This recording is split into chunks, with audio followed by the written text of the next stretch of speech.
today we come to the temperaments. Paragraph 74. So there are six kinds of temperaments. Greedy temperament, hating temperament, deluded temperament, faithful temperament, intelligent temperament, and speculative temperament. On this sheet, the second column represents the six temperaments, and the first line, charita, means temperament, and there are dosa, raga, saddha, buddhi, moha, vitaka, and so on. So, greedy temperament is raga, and hating temperament, dosa, deluded temperament, moha, faithful temperament, saddha, intelligent temperament, buddhi. Buddhi is a synonym of jnana or panya, knowledge, wisdom. And speculative temperament is vitaka. And some teachers say there are more than 6 kinds of temperaments and a mixture of them and so on. So they are not so much interesting because they are confusing. So we take only, following the the order, we take 6 temperaments. And three are good temperaments and 3 are bad temperaments. And each one of them has parallel in another group. So faithful temperament is parallel to greedy temperament. Because faith is strong when profitable karma occurs in one of greedy temperament, owing to its special qualities being near to those of greed. That means greed is similar to faith or saddha, because in an unprofitable way, greed is affectionate and not over austere, and so in a profitable way is faith. In fact, instead of saying in an unprofitable way, we should say on the side of unprofitable states, so on the side of akusala. So it means among akusala, greed is affectionate and not over austere. And in among kusala states, faith has the same quality. Faith is affectionate and not austere. So they are similar. So with intelligent temperament and hating temperament, they are also similar. So a person who habitually gets angry may be of intelligent temperament. So there are some people who are short-tempered and get angry for a very small reason, and those people may be sharp in their intelligence. So they are similar or they are parallel. And in paragraph 76, the last sentence, and hate occurs in the mode of condemning living beings.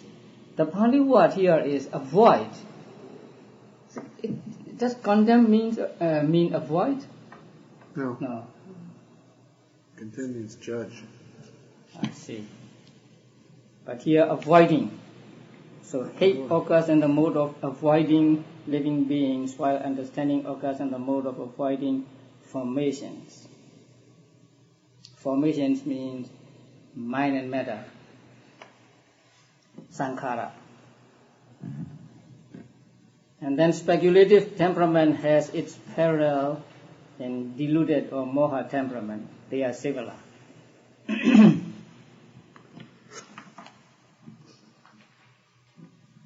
And then the source or cause of these temperaments.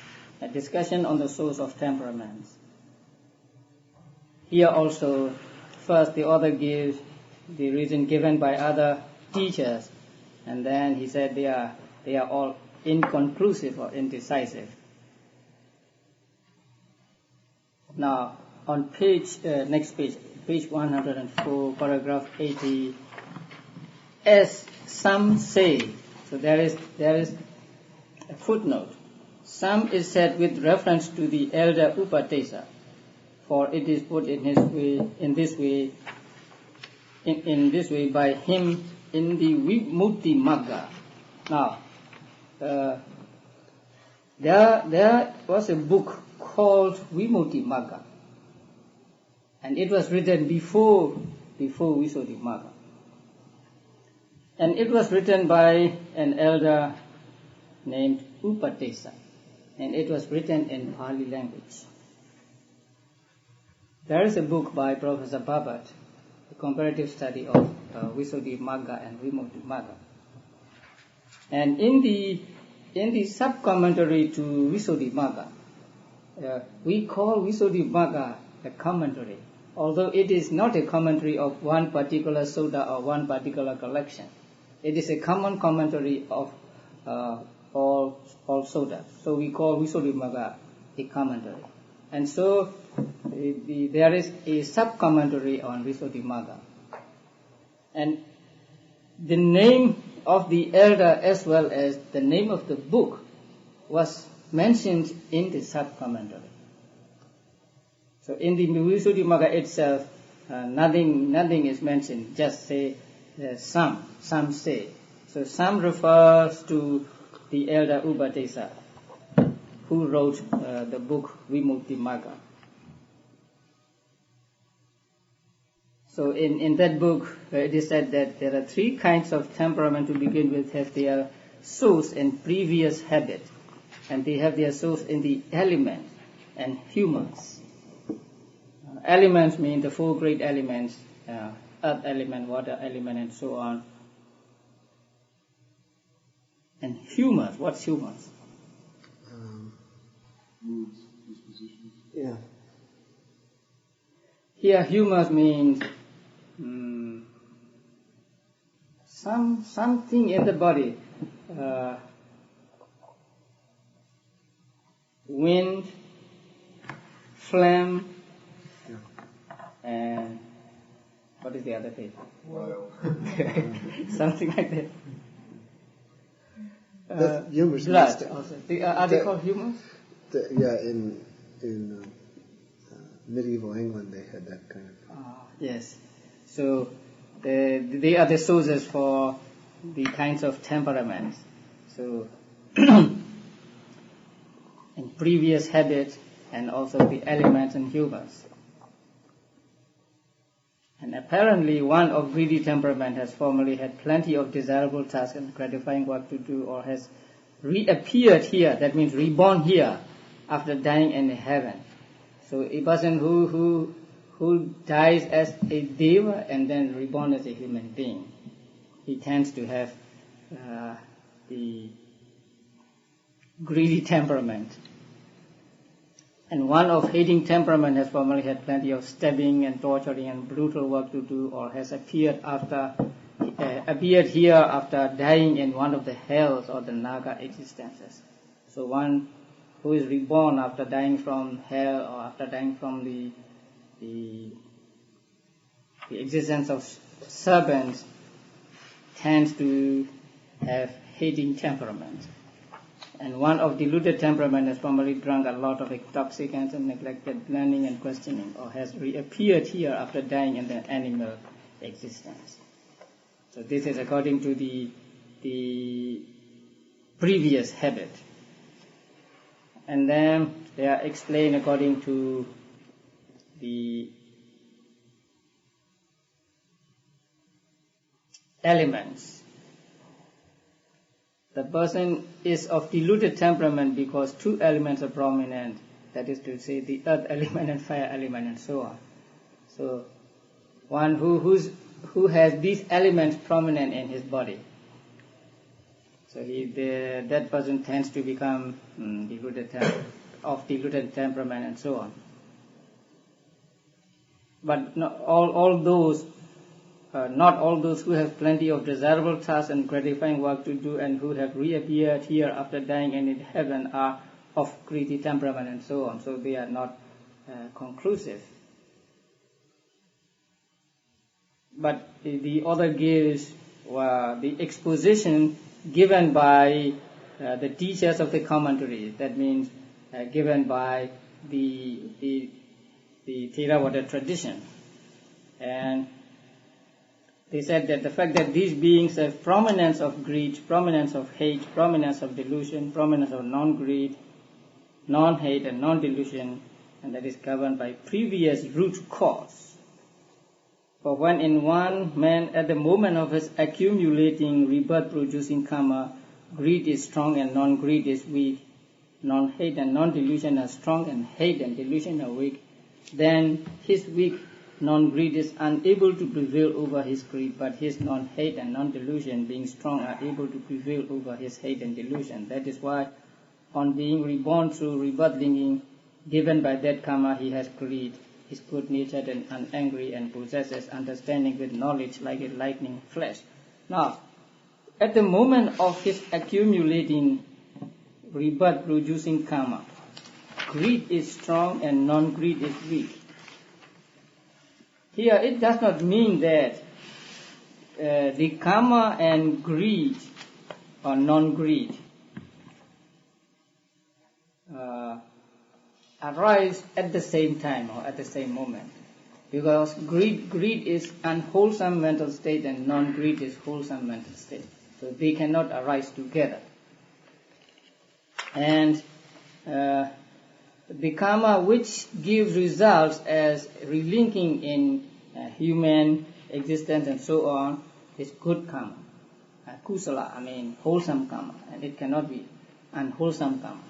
So when kusala karma arises in our minds, there can be no greed arising at the same time.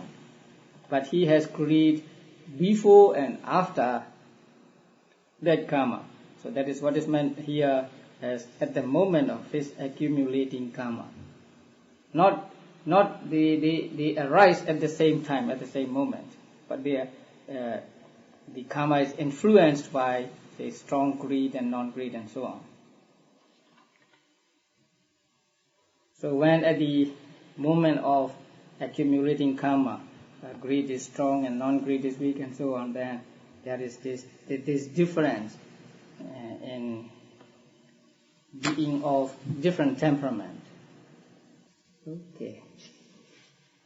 So these are explained with reference to which root causes or which hetus are predominant or strong and weak at the moment of accumulating good or bad karma, especially good karma. And then we go to how it is to be known that this person is of greedy temperament and so on. So this is something like psychology.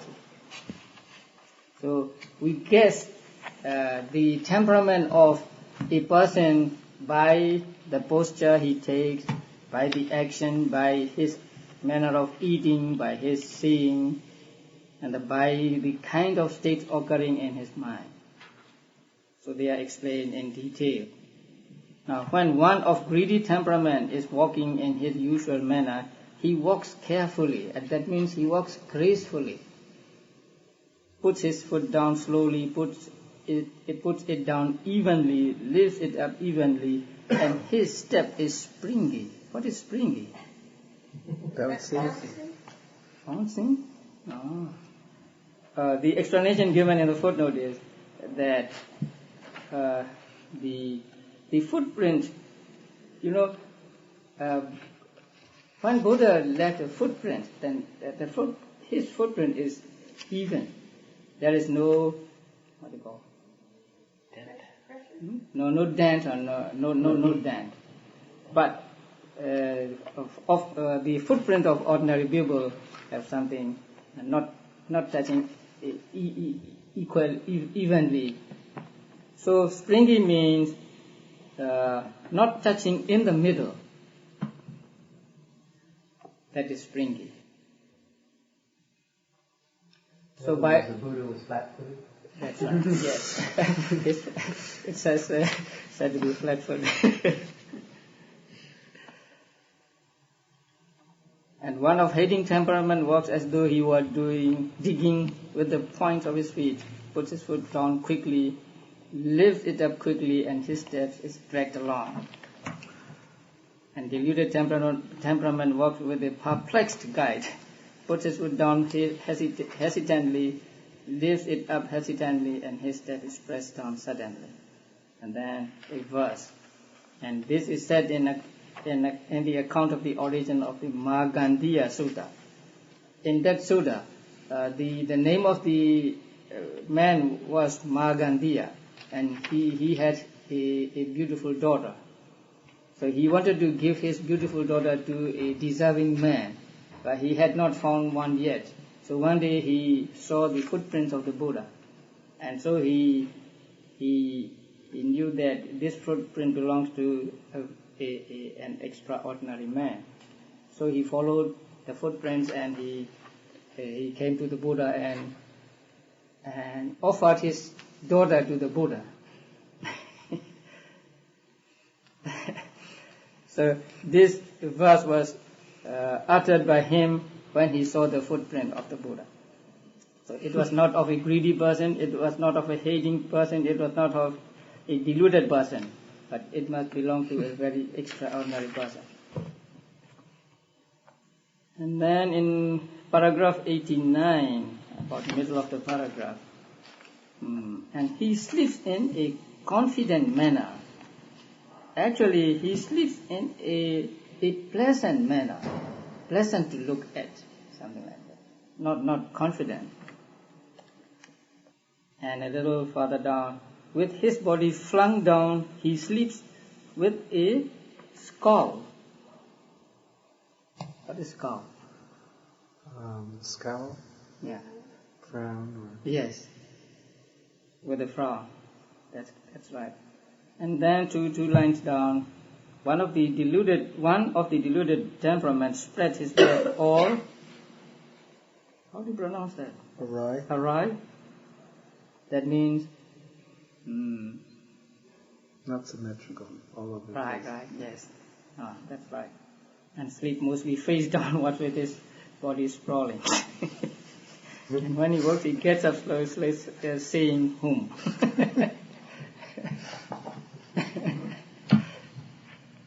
So this is by his posture or deportment. Now by action. Also in the acts of sweeping, etc., one of greedy temperament grasps the broom well, and he sweeps cleanly and evenly without hurrying or scattering the sand as if he were strewing Senduvara flowers. It's a kind of flowers. So we can guess his temperament from looking how he swept. But it is not possible in this country because we use sucking machines, Vacuum cleaners. vacuum cleaners.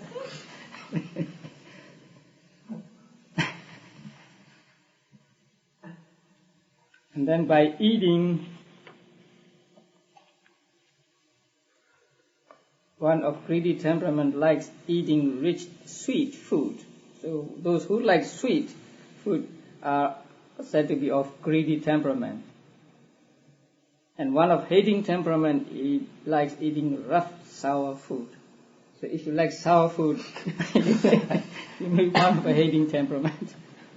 And if you are not decided, you have no settled choice, then you are of a deluded temperament. So what do you like?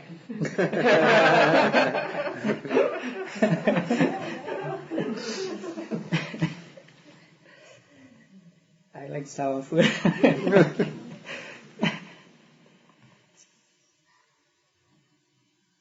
And then by seeing and so on, when one of greedy temperament sees even a slightly pleasing visible object, He looks long as if surprised. He seizes on trivial virtues, discounts genuine faults, and when departing he does so with regret, as if unwilling to leave.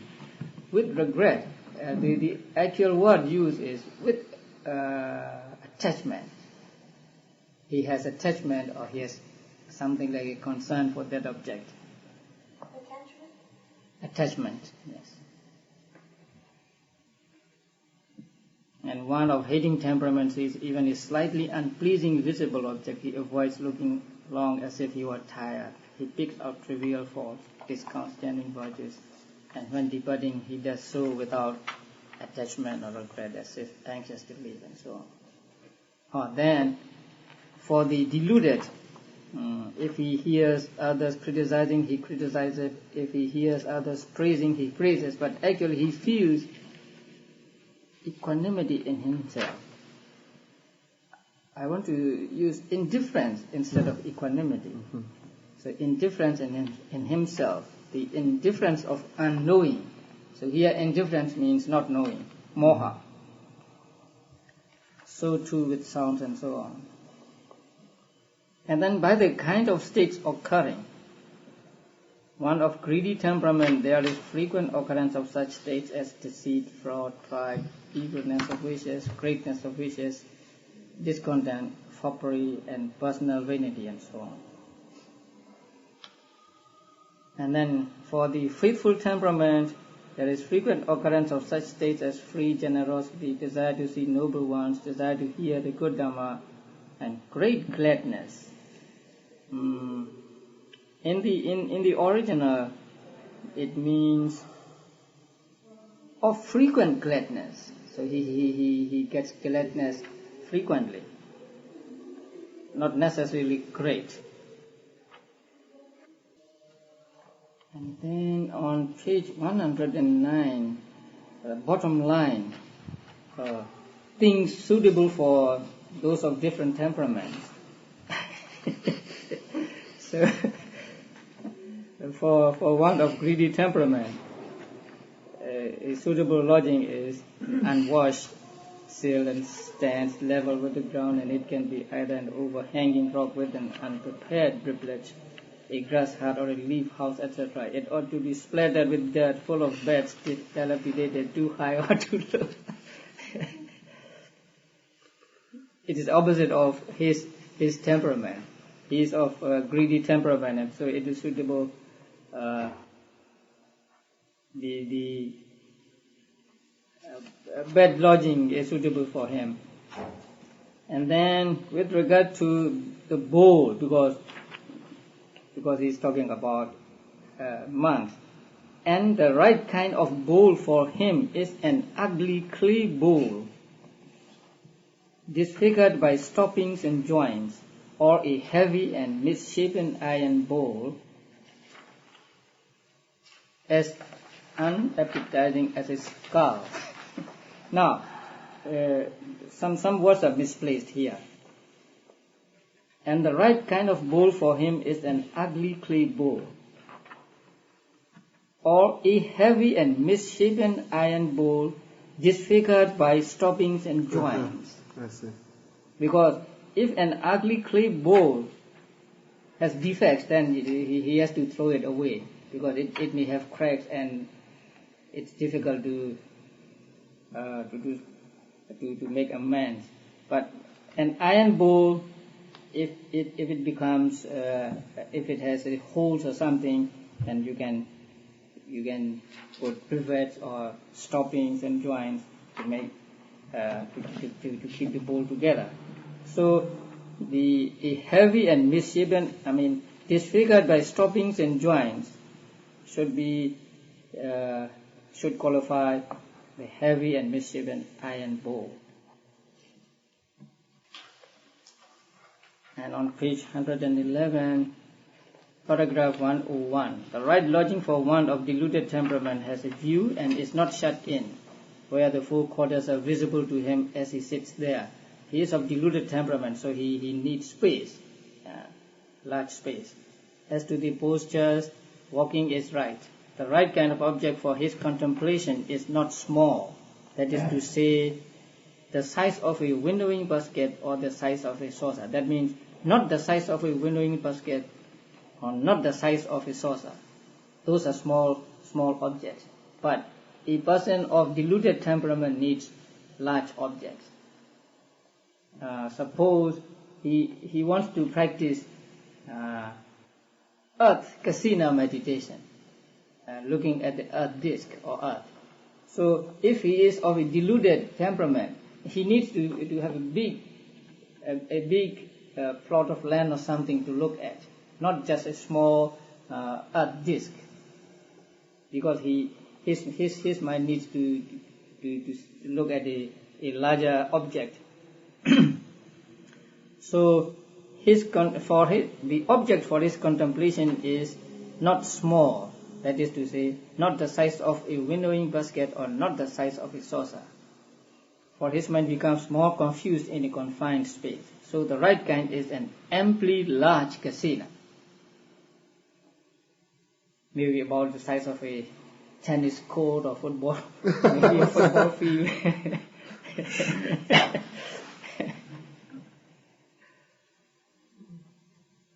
The rest is as stated for one of hating temperament. That's correct. And for the speculative, for a person of speculative temperament, the small one is right. So for a person of vitaka temperament, because he is speculative, he wants to think of many things. So for him, a small object is suitable. It's about the size of a winnowing basket or the size of a saucer. The rest is as stated for one greedy temperament. And these are the details with definition of the kind, source recognition, and what is suitable, and so on. Now, we come to the 40 subjects of meditation now.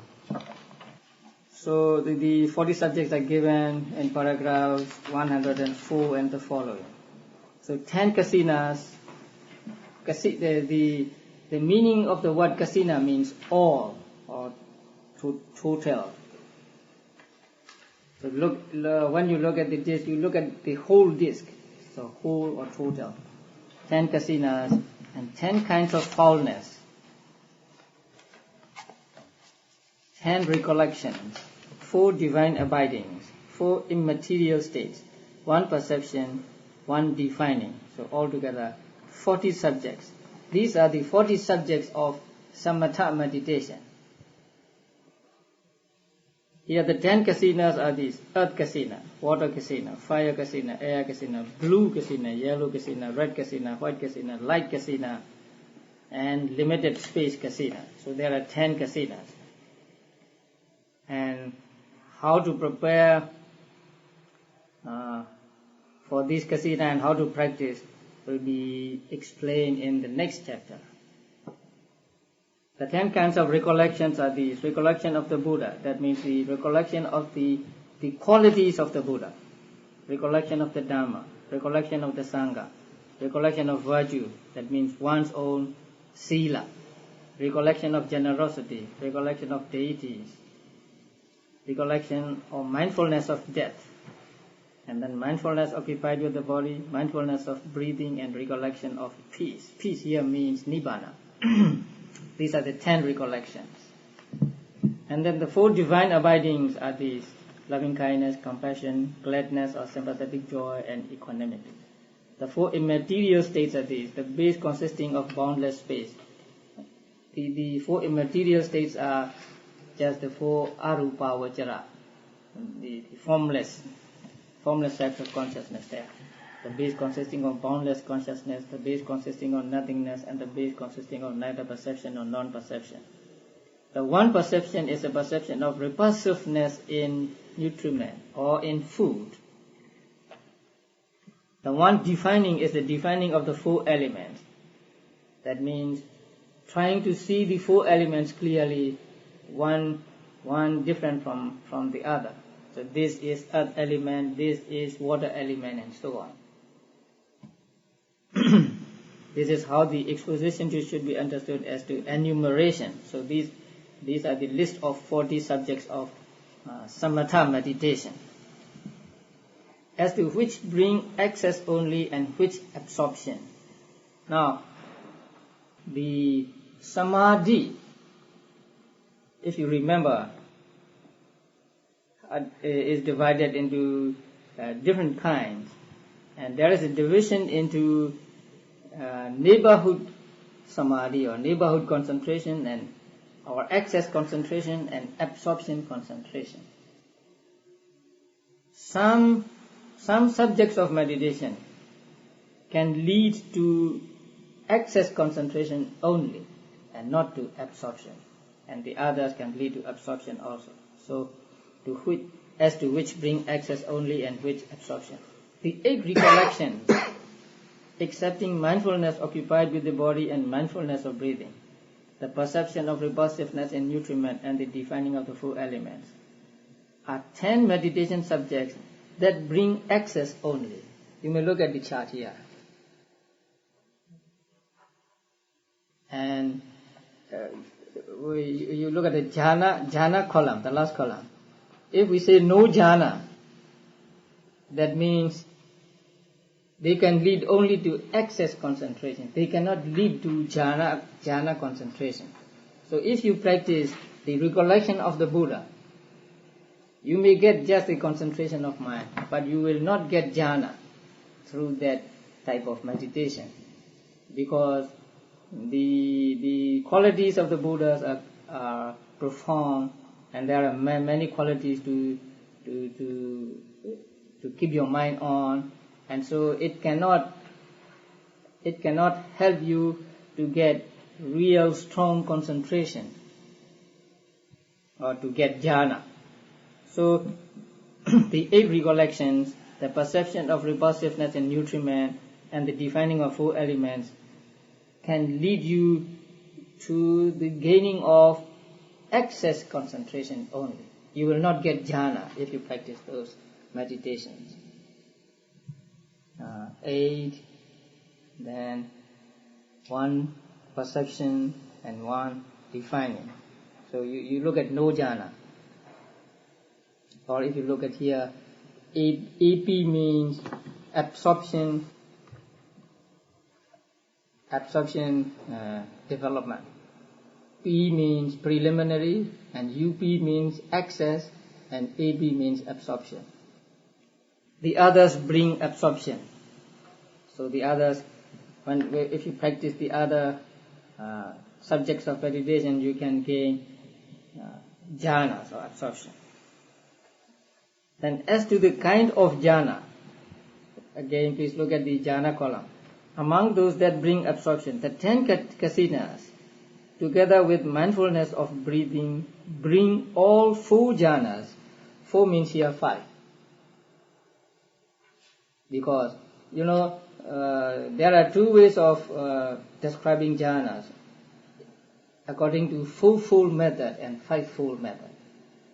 We are familiar with 5-fold method, right? First jhana, second jhana, third jhana, fourth jhana, fifth jhana. But in Visuddhimagga and in many sutras, only 4-fold method is mentioned. So we have to adapt this. So bring all 4 jhanas means bring all 5 jhanas. So the 10 kasinas can bring, or if you practice one of the 10 kasinas, you can get first jhana, second, third, fourth, fifth. So you can get all 5 jhanas. And then breathing. Breathing only here is the first jhana. No, the breathing is different. Oh, I see. Yeah. So first to fifth. I see. That is this kayakadasati means contemplating on different parts of the body, like head hair, body hair, nail, teeth, skin, and so on. And what's this last one? Yeah, that is breathing. And what's the anapana. This one's okay. Oh, peace is this. Upasamanasati. This is peace. I see. That's what the order is a little different. So this is peace. And Marana is on death. Yeah, okay. That is on death. Okay, now I'm tracking. 10 kinds of foulness together with mindfulness occupied with the body bring the first jhana. So 10 asubhas, this 10, and this one, kaya gadasati, and lead to first jhana only. Because the object is gross, and so you need vitaka to keep your mind on the object. Without vitaka, mind cannot dwell on this object. It is explained as when you are going against a strong current, then you need some pole to keep the boat going. And in the same way, since the objects are gross, you need vitaka for your consciousness or mind to be on the object. Then foulness meditation, and you look at the corpse, and so these objects are gross. So they lead to first jhana only. The first 3 divine abidings bring 3 jhanas. That means here 4 jhanas. First, second, third, fourth. Metta, Karuna, and Mudita. And then the last one, the 4th divine abiding, Upekha. And the 4 immaterial states, Arubhavajara, bring the 4th jhana. That means 5th jhana. So Upekha can lead to 5th jhana, and these 4 also to 5th jhana. So as to the kind of jhana, they are to be understood that way. As to surmounting means overcoming. There are 2 kinds of surmounting. Surmounting the factors of jhana and surmounting the object. That means you have got first jhana. Now, if you want to get second jhana, you have to overcome or you have to eliminate the first factor, vitaka. So, surmounting really means eliminating. By eliminating factors, you get higher jhanas. So first you get the first jhana, and it has 5 factors. Then if you want to get the second jhana, you have to eliminate 1 factor. Then if you want to get the third jhana, you have to eliminate 1 more, and so on. So the Rubhavajara jhanas are those surmounting factors. And Arubhavajara jhanas are those surmounting objects. Because in all the 4 Arubhavajara jhanas, there are only 2 factors. So there is no difference of factors in the 4 Arubhavajara jhanas.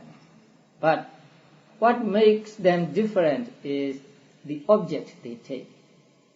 So if you want to get the first Arubhavajara jhana, you have to overcome or you have to surmount the Kasina sign. Because Kasina sign is the object of Rupavajara jhanas. Then if you want to get the second Arubhavajara jhana, you have to overcome the first Arubhavajara jhana and so on. So here, by surmounting or by eliminating objects, you get higher jhanas. So there are 2 kinds of surmounting. Surmounting of factors and surmounting of objects. Let's put to the side this question. Yes. So basically, these chapters on concentration are on shamatha. Yes. And when these chapters on knowledge will be vipassana, and they're both meditations. But because I guess the problem is, when I think of samadhi also includes vipassana, doesn't it? That's right. Yes. And this concentration is the translation of samadhi. So that's where I get confused when I think this chapter's on meditation. But actually, the 3rd chapter is also on meditation. Yeah, actually, the 3rd chapter is on meditation. The third no. The 3rd block, I mean. Oh yes, no. No, okay. Beginning with this chapter, the 3rd chapter, Right. We come to meditation. Right. But the 3rd chapter is just the preparation you have not gone into meditation, but you have to purify your virtue, and then you have to cut the impediments, and then find a teacher, get the meditation subject, and so on. So you are preparing for the practice of meditation in this chapter. You have not come to the real practice yet. And this meditation is the samatha meditation. So until maybe chapter 13, at the end of chapter 13 or somehow, is chapter 14 begins the third understanding. section. Let's remember the third section. Yeah. So from the actually chapter 14 does not deal with vipassana yet, but the basis for vipassana. So vipassana actually begins with 15th let me see, chapter purification of view. That's right. Chapter 18. Let me see. Yes. Purification of view, chapter 18. And that's when we begin to get vipassana. From there we get vipassana. So this is an important confusion that I always come up against, because when I think of meditation or samadhi, I think of both shamatha and vipassana. But in this in the Visuddhimagga, when they talk about samadhi, they're actually just talking about shamatha. That's right, yes. The three steps, sila, samadhi and panya. So samadhi is here synonymous with samatha meditation. But we need samadhi in vipassana meditation too. But that's a technical term. Then samadhi means samatha meditation. Because for instance, we're Zen, and we think of ourselves as a meditation school, but in a sense, we're actually a wisdom school in this branching, because we do vipassana. We're closer to vipassana style meditation than. Yeah. Okay. And as to extension and non-extension, that means whether you can extend the sign you have got in your mind, or whether it is not possible, or whether it is not beneficial to extend. So when you have got the image of the, for example, when you have got the image of the kasina in your mind, then you can expand it. First, the kasina, this may be about, say, 8 inches diameter or 10 inches diameter. You look at it and you try to get it in your mind. And when you have really got the image in your mind and you can see it with your eyes closed, then you dwell upon it again and again. And when it becomes clearer, refined, then you can expand it for as large as you like. So some subjects of meditation can be expanded and some cannot. So there are 10 kasinas among those 40 subjects need be extended. That means you can extend, you need to extend them, because it is by way of extending the sign of the counterpart sign that you become able to hear sounds or see things in that area. Suppose you extend your